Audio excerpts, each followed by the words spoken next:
All right, hour two of Stugotz and Company here on a Monday. Let's talk some football. It is presented by FanDuel. We are presented by the FanDuel Sportsbook. Mikey says why? The why is because all we talked about was golf and baseball in hour number one. It was a big sports weekend. Yeah, it was. It was a big sports weekend. I'm not certain I enjoyed any story more than Liam Coen, the head coach of the Jacksonville Jaguars, and Robert Saleh, okay, who's the D coordinator. I don't even know what he's doing in San Francisco. Where did that come from? The Jets. That's where it came from. And so I know Mikey doesn't have the audio of this, but can you read us the interaction? Because Liam Coen and Robert Saleh exchanged some words yesterday. And I will tell you, just on physical appearance alone, I cannot take Liam Coen seriously, especially when Liam Coen is trying to pick a fight. I just can't. And Robert Saleh would mop the floor with Liam Coen. I don't know what I'm doing there, but I'm doing something. So anyway. Well, no, it's obvious. But Liam Coen is doing himself a favor with the sunglasses. If he was out there with no sunglasses, I'd be like, that's a goofy MFer. Mm-hmm. But with the sunglasses, I'm like, he might have a puncher's chance. Mikey A put it on the poll. Is Liam Coen doing himself favors with the sunglasses? Do the sunglasses give him a puncher's chance? Both of those back to back. That is funny. So Mikey's going to read here the transaction, the exchange of words between Liam Coen and Robert Saleh. I can't wait to hear this. Go ahead, Mike. Okay, so just a little context. So this all stemmed because earlier in the week, Robert Saleh had a press conference where he called out the Jaguars and Liam Coen for sign stealing and advanced signal stealing, like a Houston Astros operation. Situation. Yeah, like an advanced. So he said, they do this whole signal stealing stuff. So after the game, a game in which the Jaguars won. Liam Coen was spotted going up to Robert Saleh, being held back by players. But, I mean, come on. And Liam Coen yelled, "Keep my name out of your fucking mouth." Wow. Can I back up a little bit, Mikey? Because they were, from what I saw, they were walking toward each other, were next to each other, and then past each other before Duval started actually talking shit. Am I right? Yeah, he definitely didn't do it standing next to him. He definitely didn't do it without 6 offensive linemen between them. The kind of guys that you're like, they're not going to let me get hit. Right. That offensive line, maybe. Yes. They played pretty well yesterday. So you're saying that Liam Coen had every opportunity to do this to Robert Saleh's face, but he created some distance before he decided to do it. Sure. Okay. Correct. He'd rather do it to the back of his neck than to his face. But go ahead, Mikey. What happened next? So Robert Saleh responded, and in my opinion, he responded relatively calmly, almost too calmly for the words that he said. It's a very dangerous game with someone in that situation when he responds so calmly. That is that's a man you do not want to trifle with, That's somebody who's already seen it all. Yeah, he's already seen it all, been through it all. He's sitting back like, come on now. No, he's sitting back thinking, I can end you whenever I want. So anyway, how did Robert Saleh respond to Liam Coen, who was in front of 6 offensive linemen? Quote, "I'll fuck your world up. You don't want to fuck with me. I will fucking end your fucking life." I believe 4. him. Yes. 4 F-bombs right there. And then end your life. Read it again. Read it again. "I'll fuck your world up. You don't want to fuck with me. I will fucking end your fucking life." Yep. You think those are words that he wanted to say to Aaron Rodgers, but he couldn't? Yes. I'm not sure he didn't. Let me ask you this, too, Stugotz. Put it on the poll. Are those the words Robert Saleh always wanted to say to Aaron Rodgers? Stu, if this was the Patriots in 2015 and somebody's accusing them of stealing signals, is it a bigger deal than this? Because this feels like this little interaction is going to be the end of this. No, it's not. It was only a bigger deal because it was Brady and Belichick. That's it. Right. Yeah. Yes. This is the end. Well, when Robert Saleh says it's over, it's over. Like if I'm Liam Coen, I never approach, I never talk to, I don't reach out to him, I don't say hello to him. I just leave this shit alone. Robert Saleh is serious. When he says he will fucking end your world, he will end your fucking world. And I believe him. I do. I believe him now. He's got nothing to lose. He's a defensive coordinator or something now. We're not even sure. Someone responding that calmly when you're so heated and they respond, it's like picking a fight with somebody with cauliflower ear. You just don't mess with that person. Right. Like once you see the cauliflower, you're like, you know what? That person's seen some stuff. I'm just going to back away because this is not an interaction I need to have. Well, the problem is when a guy says it that calmly, it means that he can. Yes.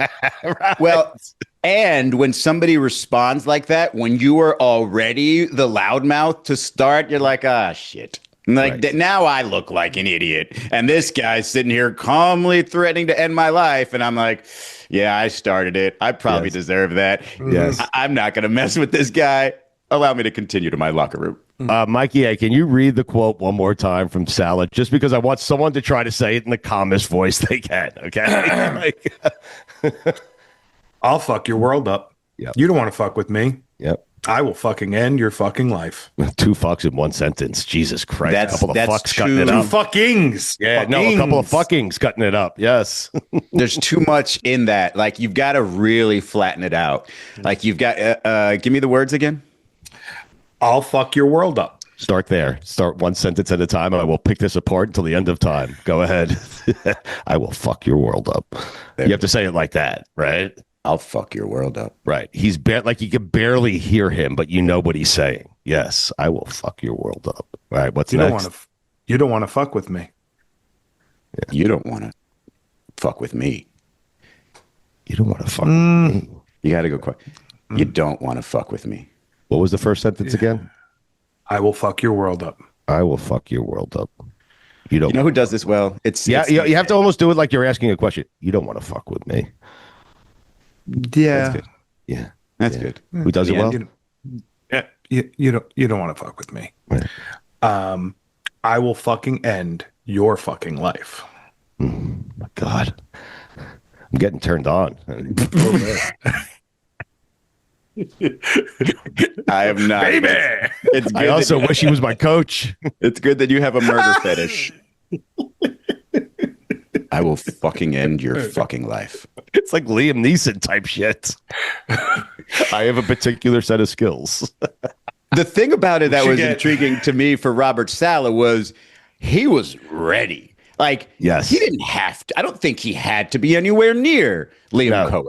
I No. knew that he was ready for it based on the reaction and based on the calmness of the reaction. He was absolutely expecting there to be something there. And further, I would say he was hoping, my guess is for Liam Coen to be or attempt to be physical because that was the opportunity he's been waiting for his entire life. Take it one more step. Like, take it one more. I will end you. He was hoping. He was praying for that one more step. He really was. Yeah.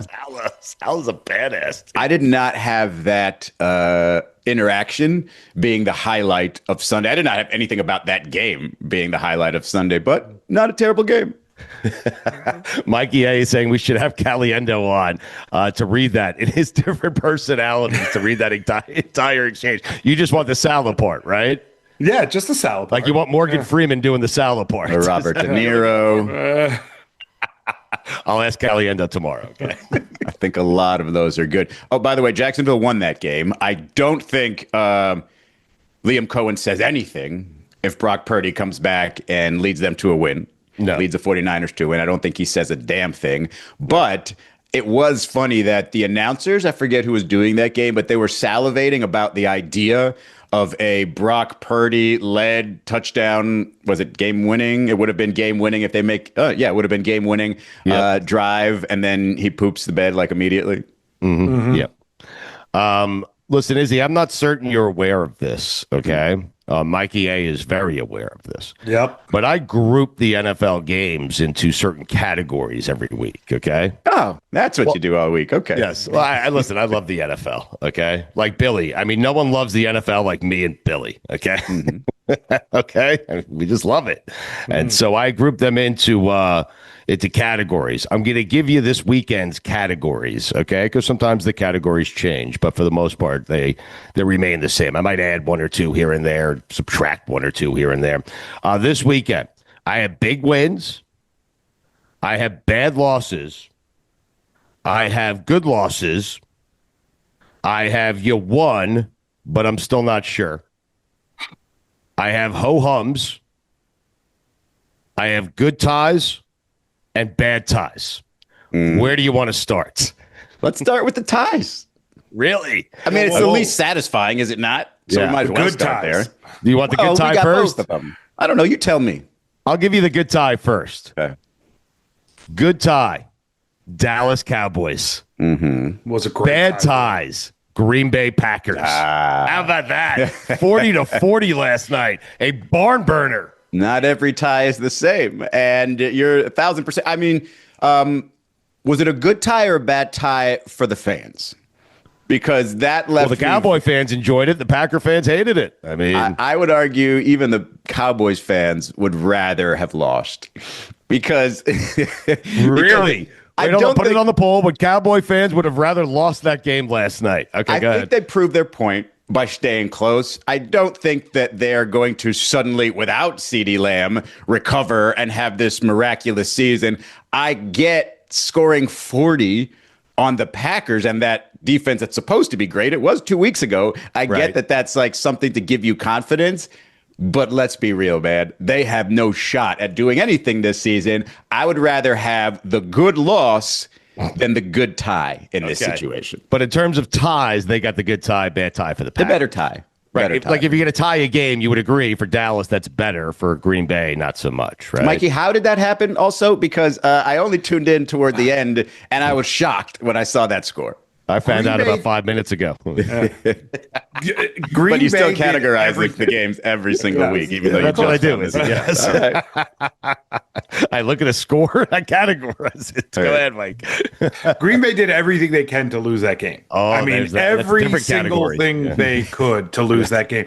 To the point where I'm almost glad you guys didn't stay up because it cost me probably an extra 20 minutes for how stressful the last 10 seconds were because they ran a play with the clock ticking, and if they don't end the game, if they don't finish the play before the clock hits 0, it's over. They lose.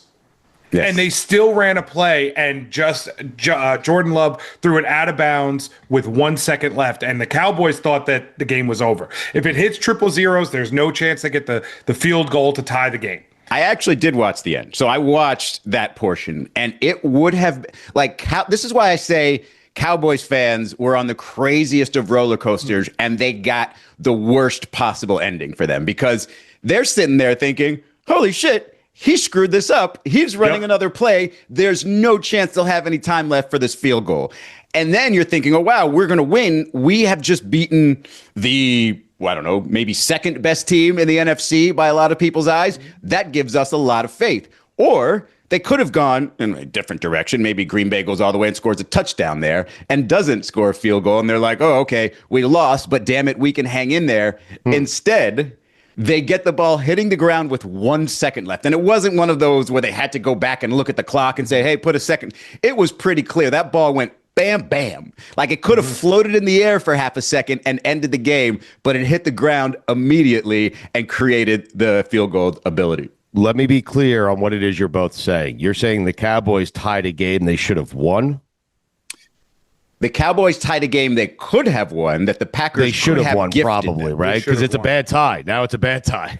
Yeah, you're right. And now it's a great switched it to tie for the bad Packers. So you give it a little bit more information, something could change. And That's why I do it like this. Okay, so now bad tie, Cowboys. So it's Good bad tie for both. Packers, right? Because the Packers tied a game they should have lost. I mean, okay. yes. But they don't feel good about it. No. Like, well, that's a It's a different bad tie category. for both. Yeah, It's a bad tie for both.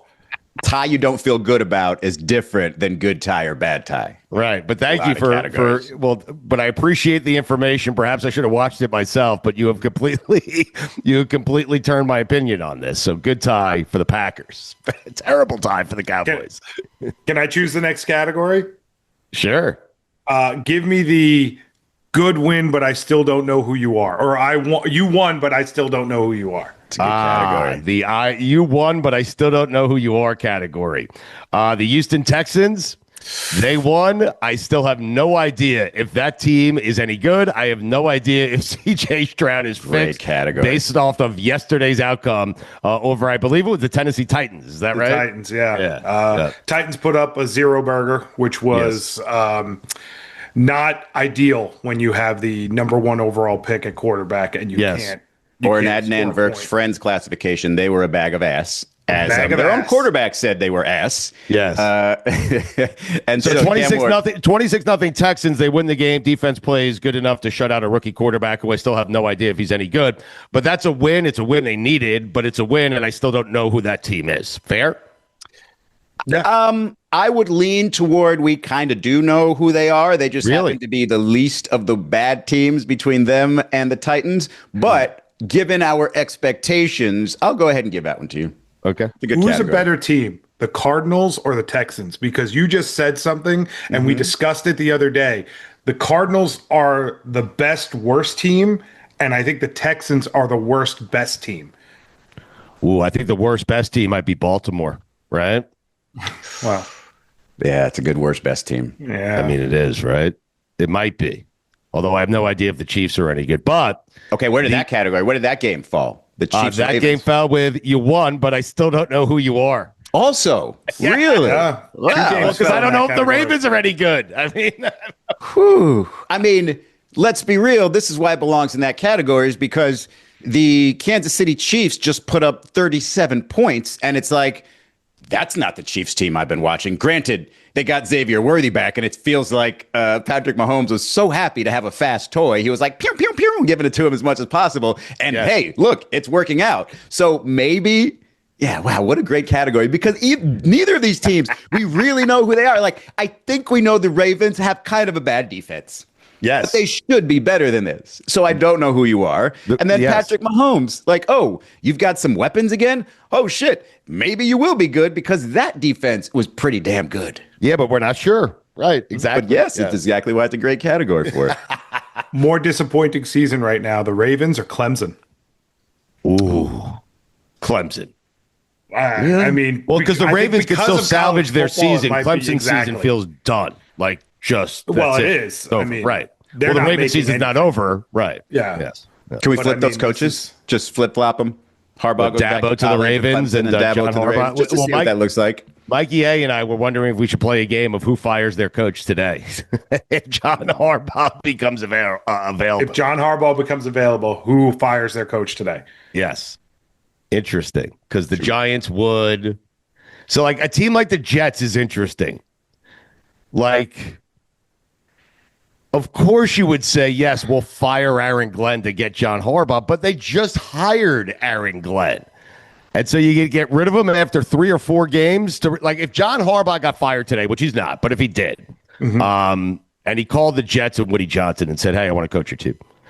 Would Woody Johnson's next move be to fire Aaron Glenn 3 games into his head coaching career? I don't know. Maybe gets his grandson to do it. I think if Harbaugh were to get fired, especially midseason, I think he would take, definitely the rest of this year off. I think he would take probably a year off in general, because I don't think they'll disrespect him to the point where they get rid of him this year. But if they get rid of him next year, I think he takes a year off, maybe goes and hangs out in LA with his brother for a minute. Yeah. But I don't see him immediately jumping back to another team, because I think when you examine what he's done with what he has, I don't think everybody's going to say, yeah, this is a can't miss coach. He'll do great things with our organization. That is fair. John Harbaugh should be, there should be questions about John Harbaugh and the coaching job that he has done with Lamar Jackson and the Ravens. First off, he collapses late in games, blows double-digit leads all the time. You cannot, and I repeat, you cannot be considered one of the game's great head coaches and not make it to an AFC championship game with a generational quarterback. Can't do it. Just can't do it. There's that word again, generational. Okay, what's another category that we can have? I have big wins left. I have bad losses left. I have a good loss, and I have ho-hums.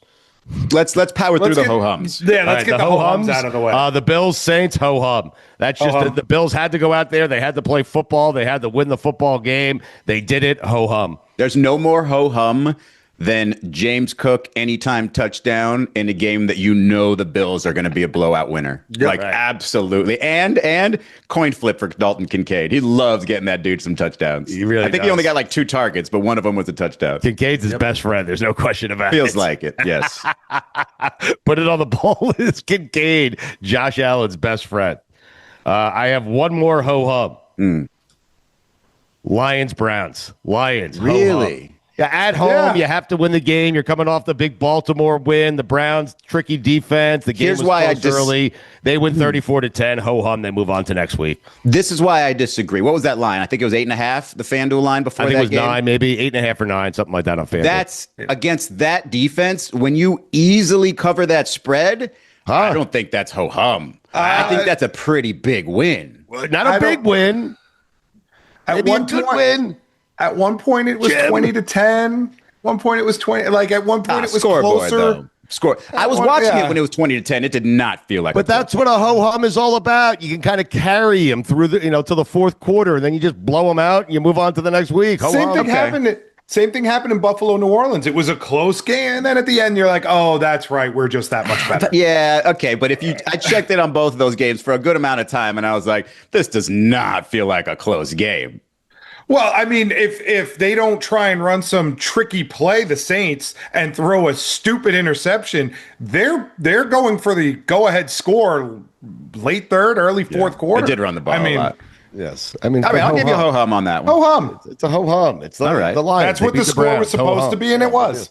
Right. I'm not saying it was impressive. It wasn't this great win. Mikey's right. They kept it closer than they should have, and ho-hum. Yeah. Okay. Yeah. Close enough. But the temperature never got to anything. Listen, a ho-hum game is when you win when you're not totally focused on the opponent on the field. That's it. That's what a ho-hum is. All right. So that was it for them. Ho-hum your way. It's like whistling Dixie throughout the game. You're just like, we got this. We're good. Doesn't matter what they did. Did any team at any moment think they were going to lose their game? Lions or Bills? No. Just stroll through the park. No. Although, I mean, again, at kickoff, I think the Lions were probably nervous because that Browns defense can make you look terrible. Right. At kickoff, though. Right. Yeah. But after that, ho-hum. Good. Okay. All right. So I have big wins, bad losses, good loss. That's it. Let's go bad losses. Bad losses. San Francisco 49ers. How do you lose to the Jacksonville Jaguars at home after getting Brock Purdy back? Jaguars flying across the country to take on the Niners. Niners were undefeated. They won 2 games with Mac Jones. That is a bad loss for the San Francisco 49ers. It's pretty bad, especially when Brock Purdy goes for 309 yards in his return. Did Mac Jones play 1 game or 2 games for the Niners? I thought it was just 1. 2. It was 2? Okay. Yeah. But you get Brock Purdy to give you the 2 touchdowns, but he also throws in 2 interceptions and the terrible fumble at the end. Like, you just cannot fumble the ball when you're climbing the pocket, when you're anywhere near those defensive linemen, and you've got that game-winning drive on the line. Granted, he did a lot of good, but you're just going to judge him for the end there. And he had somehow feels like a worse game than, QBR, worse game than Trevor Lawrence. Trevor Lawrence was a pretty ho-hum 21 of 31 for 174 with a touchdown. I still have no idea if that guy's any good. I mean, all I know is Robert Saleh wants to kill Liam Coen. Anyway. Travis Etienne is pretty good. Yeah. Speaking of Clemson. Yeah. The 49ers, they lost both of their starting wide receivers after news broke late last week that Brandon Ayuk is, quote, nowhere close to returning right now. Yikes. So, and they play Thursday night this week because apparently Thursday night football loves the NFC West. So, because they're actually playing the Rams. Right. So it's going to be a rough week for Brock Purdy if he has no wide receivers and a short week. NFC West might be the best division in football, though, just when you look at the records, right? Just look at the Thursday night lineup. I mean, that's just box score stew, though, because those records are not indicative of how good those teams are. What's the other bad loss? The Ravens. That is a terrible loss. I mean, just listen. I put the Chiefs in the category of I still don't know who you are, but the Ravens, not just to listen, losing the game is one thing. Losing the game like that and your defense playing that poorly 2 consecutive weeks against the Lions and the Chiefs, teams they're going to have to face down the road if they actually want to make it or win a Super Bowl. That's a disgrace. I mean, the Ravens, that was the that was the worst loss of the weekend by far, except for the United States losing to Europe. I mean, that was it. I did not have Cooper Rush in my Sunday playbook. He should not have been on the field. I did not have Derrick Henry making up for his 3 straight fumble games with 8 carries for 42 yards and not even being out there on a big 3rd and 1, 4th and 1 late in the game. I don't understand what is happening to Baltimore, because if you're going to be the bad defensive team, okay, make up for it with better Lamar Jackson than 147 yards passing and 48 yards rushing, better Derrick Henry than 42 yards rushing, and you've got, I don't know, is it a slew, a bevy? You've got a good amount of quality receiving and tight end depth there. They should be, if they're going to lose this game, lose it 37-35, not getting blown out with Cooper Rush in there for Lamar Jackson with a bad hamstring. Yes. To borrow from Billy, is this a safe space? Can I ask a question that I'm almost a little ashamed to ask? Sure. Yeah, you can. Is the cliff here for Derrick Henry? Ooh. Is the cliff here? Is it there? Did he get pushed off of it yet? Because fucking guy was running over everyone before he fumbled last week. Right, because that's kept the thing. Fumbling. If it wasn't for the fumbles, you'd be like, this guy is super dominant. It's ridiculous that he's still doing this. It's just the fact, I'm telling you, man, that last fumble and the angry slam of the helmet with the falling down and looking like he lost 4 or 5 inches of height. Like, he lost his mojo. Like, he's going to have another 3 touchdown game before I say Derrick Henry is back, because he looked old and, again, a little smaller.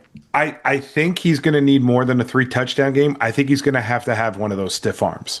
I think he's going to have one of those plays without fumbling. He takes a defender that thinks they're going to tackle him, and he throws that person to the ground like they're not there. And until that happens, I'm saying the clip is here. Really, it was a cliff game for you, huh? I feel like the Ravens as a team have lost their mojo. I think Josh Allen stole their mojo. I think week 1 he stole the mojo. How about that? That was happened. The difference in how we've seen a team, or how we view a team. They've been terrible. From halftime of game 1 to the end of game 4, I don't think there's ever been that much of a variance in how we thought of a team and who they actually are in just 3.5 games. I'll take it one step further. I would say through 3/4 of that Bills-Ravens game, I thought the Ravens were winning the Super Bowl. And now, just 3 weeks later, I feel like they have no shot. I feel like they might not make the playoffs, and they might lose their coach at the end of the season. And Harbaugh might be fired. This is unbelievable. That is arguably the worst loss. And the other side of it is, in terms of desperation from these two squads, like, Kansas City wasn't really feeling that desperate. Even at 1-3, you could have said, hey, Patrick Mahomes, they'll squeak into the playoffs, and if they're healthy there, you don't know what's going to happen. This Baltimore team needed to show you something, and they showed you nothing. Yes. If they don't make the playoffs with a burrowless Cincinnati and a Cleveland team that is that inept on offense, yes, that I will agree. John Harbaugh should go. The Steelers, man, 3-1. Jesus Christ. Oh my God. That's the other team. You got an Aaron Rodgers led Steelers? No. Yep. Don't get swept by the Steelers in, a 15-13 game, a couple of games this season, and not that would probably be the end of John Harbaugh for sure. If he just doesn't play well against the Steelers, maybe gets swept, miss the playoffs, it's over for him. I have one more bad loss. I have a good loss, and I have a slew of good wins, a bevy of good wins. What do you guys want here? You want the other bad loss? The other bad loss. The Chargers. You cannot have a week to prepare for Jackson Dart. Be this, this great coach, John Harbaugh. Jim Harbaugh. John Harbaugh is the bad coach. You can't be Jim Harbaugh. Get your team ready, prepared. Rookie quarterback in his first start. He's at home. The Giants are a lousy team. You can't lose that game. You can't have everyone saying this is a different Justin Herbert, and then Justin Herbert goes back to being Justin Herbert. You have to outplay Jackson Dart in that game. I know it's an out-of-conference game, but it's a game you have to win. If you want to be considered one of the elite teams in the NFL, that is a game that you just kind of get. It's a ho-hum game. You just kind of breeze through it, and that was a terrible job by the Chargers. Stugotz. Malik Neighbors, 2 catches, 20 yards, torn ACL. Wasn't even a factor in this game. I know. Cam Scattaboo, who, by the way, don't ever show up wearing another jersey of your teammates again, because he showed up with a throwback Malik Neighbors jersey, and now he's out probably for the season with his ACL. So the Kim Scatterboo curse is real. But hey, I'm Israel. But he didn't do that much. 25 carries for 79 yards. Jackson Dart, like you mentioned, a rookie, and still didn't have a great game. 13 of 20, 111 passing with 54 yards rushing, which is a little better than you probably expected. You absolutely can't lose that game if you are Justin Herbert and the LA Chargers. That's why it's a bad loss. Little bit of breaking news. It is confirmed from an MRI, torn ACL for Malik Neighbors. He will be out for the year. There you go. I had no idea Jackson Dart could do that. Did you? Did you see any of that in college where Jackson Dart is dancing around the football field like that? It's crazy. I didn't see it. To be honest, I didn't see him a ton in college, and I didn't watch him in the preseason this season, where apparently he did really well. I did know he had a little bit of flair to him. I did know he had a little bit of suave to him, but I didn't know that he could really. He just looked comfortable out there, didn't really look panicked very often, and that's probably because he knew he could, with his athleticism, be able to break free a little bit and didn't have to worry about taking a bunch of hits in the pocket. Mikey, what was the term that Golick used for the Giants headed into the season? They had some, Yeah. No, I think he said, no, it was some, Yeah, it was some, like some quite like, Jackson Dart was the, That's what it was. And he still got sacked 5 times for 25 yards, but was still able to not turn the ball over, which is pretty huge for a first-time starter. I have one good loss and I have a bevy of good wins. What do you want? Give me the bevy. All right, you want the bevy of good wins? The Giants. That is a good win for the Giants. I mean, Dable, Joe Shane, they start their guy, Jackson Dart. He gets a win, not against a bad team, against a good team in the LA Chargers and a well-coached team and a much better quarterback. That is a good win for the Giants. It's a good win for those two guys. They keep their jobs for another week. And the Giants in a bad NFC East outside of the Eagles. I don't know what Washington is, but outside of the Eagles, I mean, that's a good win for the Giants. It's a good win.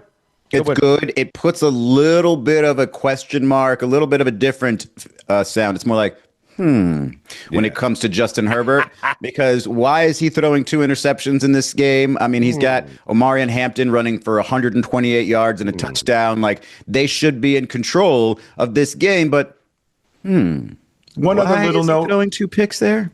One little note from that, not to make it easy on Justin Herbert, but they lost Rashawn Slater before the season started to a season-ending injury, and then Joe Alt went out in the first half of this game, the guy they drafted top listen, I'm just putting my wins and losses in categories. Can you stop fucking? I don't need all that. Okay? No. Here, you know what? Let's get off that. You're going to get it all.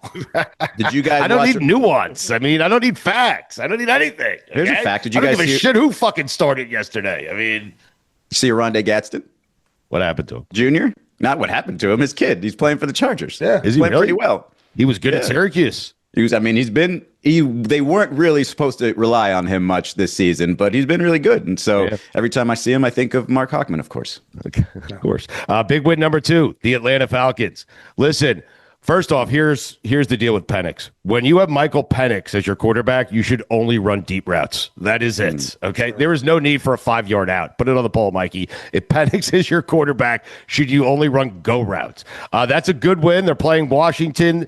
You have to take advantage because people were starting to question Penix and all that. You have to take advantage of Washington when Jaden Daniels is out. The Falcons did exactly that. They got themselves back into the divisional race there. That was a good win for Michael Penix and the Atlanta Falcons. It was over Washington, a team that played in the NFC Championship game a year ago. Well, they didn't have Jaden Daniels. Hey, yeah. But when you want to go from one week to the next, we talked about how it varied from the Ravens from the third quarter of game 1 to the end of game 4. Yeah. When you lose in week 3, 30-0 to the Carolina Panthers, right? Like, it's potentially season destroying. You lose that game to Bryce Young. You get benched for a while. Kirk Cousins comes in and you're just like, oh, okay. Very next game, you score 37. Like, that's a pretty good bounce back from Michael Penix. And you're right. If the key is just throw deep balls, fine. Seems to be okay for him. I'm sorry, 34 points, not 37.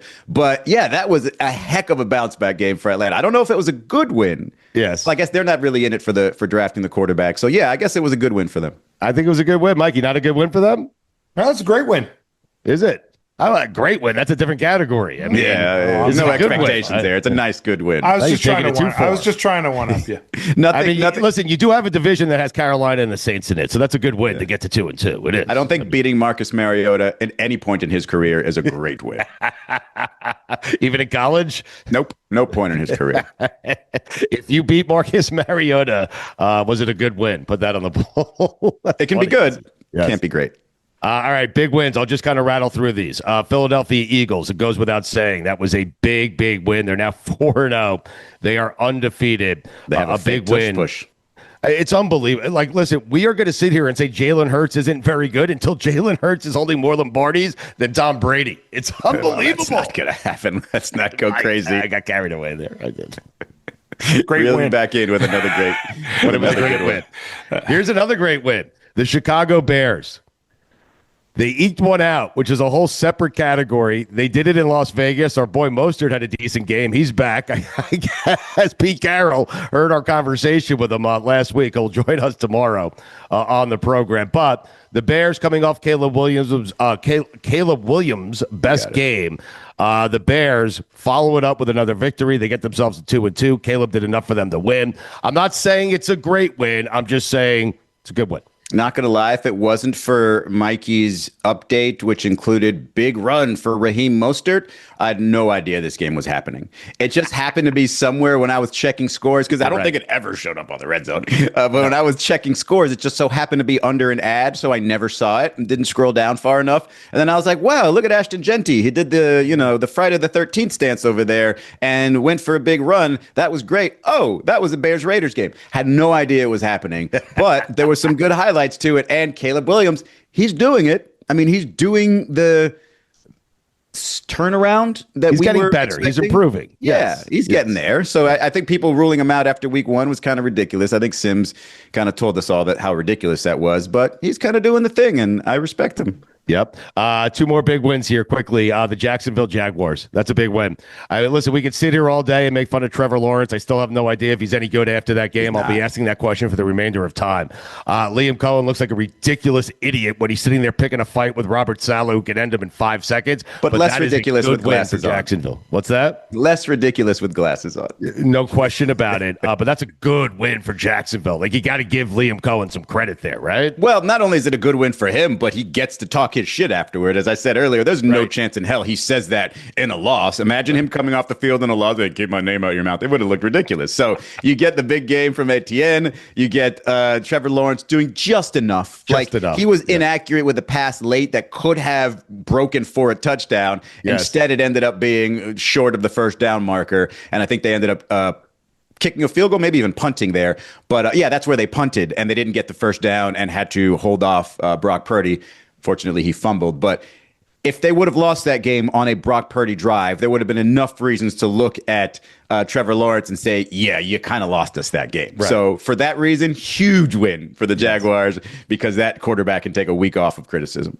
Last big win of the weekend, the Patriots. I mean, that only because I know it's Carolina, but that's the way you're supposed to beat Carolina. I thought that was ho-hum then. Oh, really? No, but they're not good enough to be ho-hum. The key to ho-hum is you have to be the Lions, you have to be the Buffalo Bills, you have to play a bad team. I don't think the Patriots are that good yet, so it can't be a ho-hum. Yeah, everybody loved the Patriots going into the season. Right. But if they hadn't lost that opener to the Raiders, if they had been 2-1 going into this game and then won like that, probably would have been ho-hum. As it is, you're right. Good win. Yeah, good win. I would say maybe 4-1. They play a bad team, then it's a ho hum. Like if they get to 5-2 and play the Jets, and they beat them by 8 points at home, it's a ho hum. They've got the Bills coming up next at Buffalo. If somehow New England pulls that off and goes to 3-2, their next game against New Orleans, ho hum would be a ho hum if they go ahead and win that one. Now, are the Patriots a ho hum for the Bills? I don't think it can be this early. not a losing record, and within the division, can't be ho-hum. Okay. Yeah, you're right. It's a big Not game. yet. Right. They're 2-2. Right. That's why it was a big win. It put some pressure on that game. Like the Bills know that actually might be it might be a bad win. I mean, Early Bills FanDuel are going to be extra prepared. Early FanDuel line for that game, Bills -8.5. Excellent. Wow. That's ho-hum. The big number. Yeah. I mean, that was a similar number to that Cleveland Detroit game. So we called that one ho-hum. This would have been ho-hum, but I think 2-2 within the division makes it a little bit more than ho-hum. Yeah, the Bills off a ho-hum, the Patriots off a big win. The Bills will take the Patriots serious because of that big win, and therefore I think the Bills are going to blow them out. How's that sound? There you go. Okay. Finally, the good loss. The Colts. It's a good loss. They're 3-0 headed into that game. They hung on the road with the LA Rams, a team that a lot of people feel like can make it to the Super Bowl out of the NFC. They gave the Eagles all they could handle last week in Philadelphia. Listen, it's a loss. They were eventually going to lose. They didn't get blown out. They had chances to win. I still think the Colts are a pretty good football team. Therefore, it's a good loss. It's at a conference. It's a good loss for the Colts. Does that mean you're going to stop with Daniel Jones do it on the road because he did it on the road even though he didn't win? Win on the road. I prefer you. Well, I mean, he did. He beat Tennessee on the road. That's not winning on the road. I mean, and he should have had a tie game at least if Adonai Mitchell, Adonai Mitchell did screw it up for him by not actually scoring the touchdown on the touchdown play, which is very frustrating. Very frustrating. Nuance. However, he did again in the crucial play when the actual pressure's on, stared down a receiver so hard that the safety came over and picked it off pretty easily. That's the lack of savvy that Daniel Jones reminds me more of a quarterback robot than like a quarterback with a high IQ, if that makes sense, right? Like Jackson Dart, I like better already. If he can sort of download some of that robot stuff from Daniel Jones, but still have the savvy that he has, he won't be making that obvious, I'm staring you down throw and then throw it right there. He'll clearly look off and give you maybe even a no look because he's got that much savvy. Daniel Jones is too robotic. It's a great breakdown of Daniel Jones, Jackson Dart. But again, can't really blame him because if it was a tie game, he's not looking to make that throw. So just cross the goal line, please. Here's the issue with the nuance. I don't think fans want it. I don't think they care. I think fans walk around on Sunday doing what I do. Good win, bad loss, good loss, ho-hum, fire my coach, get him the fuck out of here, hire him back. He's the greatest coach I've ever seen. That's how NFL fans react to their team. Is it not? I mean... Well, let me tell you a player who I think has better statistics than Daniel Jones right now and the same record. And so maybe he should be getting MVP talk since Daniel Jones was. Matthew Stafford. Yeah. Matthew Stafford's been pretty good. He's already thrown for 1,100 yards, 8 touchdowns, and 2 interceptions. Doesn't get sacked a ton, 3 times in a couple of games, 1 time in the other 2. Like, that is the guy who seems to be driving that. He's got his weapons and he knows how to utilize them. So I don't know. I think that by the end of the season, he might get some serious respect because we were talking about him for Hall of Fame, and I think he's still got the chance. If the season ended today, Mikey, who would be your MVP? If it ended today, naturally it doesn't. It ended 4 months. But if it did end today, short season. There's too much going on in the world. Just cut the NFL season off right here. I love doing if the season ended today after 4 weeks. Yeah, it's pretty wonderful. It would be your MVP today. I'm going with. You have a repeat winner? Wow. Go to your boy Jalen Hurts. He would be my MVP. Yes. Hurts would. Wow. Hurts would be my MVP. Yes. Yes. Right now, if the season ended today, I mean, if it ended today. I don't know if there are like obvious front runners here because, Baker Mayfield and Tampa looked really good for 3 weeks. And then yesterday wasn't terrible, threw the 2 long passes to actually boost his statistics. That terrible pick at the end, though. I mean, that was bad. Brutal. Yes. So there really isn't a bunch of standing out in front obvious candidates. And so I'm throwing my guy, Matthew Stafford, to the top of the list. Joe Burrow looks pretty valuable right now. Just because he's hurt? Exactly. Let's go ahead and give Joe Burrow the comeback player of the year next year. Yeah. Let's just get it out of the way. Just announce them both this year. I'm totally with Mikey. I'm with him. Joe Burrow's absence makes him the MVP. Yes.